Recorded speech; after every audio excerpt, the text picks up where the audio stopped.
இவர் மேல எந்த கடனும் இல்லை அப்படின்ற உடனே பெருமானார் ஸல்லல்லாஹு அலைஹி வஸல்லம் அவர்கள் ஜனாஸா தொழுகை நடத்தினார். இன்னொரு ஜனாஸா கொண்டு வரப்பட்டுச்சு. ஸல்லல்லாஹு அலைஹி வஸல்லம் இவர் மேல கடன் இருக்குதான்னு சொல்லி கேட்டாங்க. ஆம் யா ரசூலுல்லாஹ், இவர் மேல கடன் இருக்குது. உடனே நாயகம் ஸல்லல்லாஹு அலைஹி வஸல்லம் நான் தொழ வைக்கல, நீங்களே இவருக்கு தொழ வைங்க அப்படின்னு சொல்லிடுறாங்க.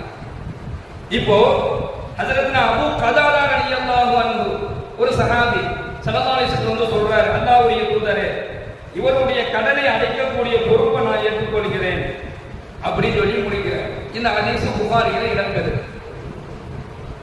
ஸல்லல்லாஹு அலைஹி வஸல்லம் அன்னவர்கள் ஒரு ஜனாஸா வந்துச்சு, அவர் மேல கடன் இருக்குதான்னு சொல்லி கேட்டாங்க. கடன் இல்லைன்றவன தொழ வச்சாங்க.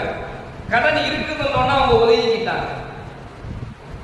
அப்ப இதுல இருந்து நமக்கு என்ன விளங்குது, இந்த ஹதீஸ்ல இருந்து நமக்கு என்ன விளங்குது அப்படின்னு சொன்னா, கடன் இல்லாத மரண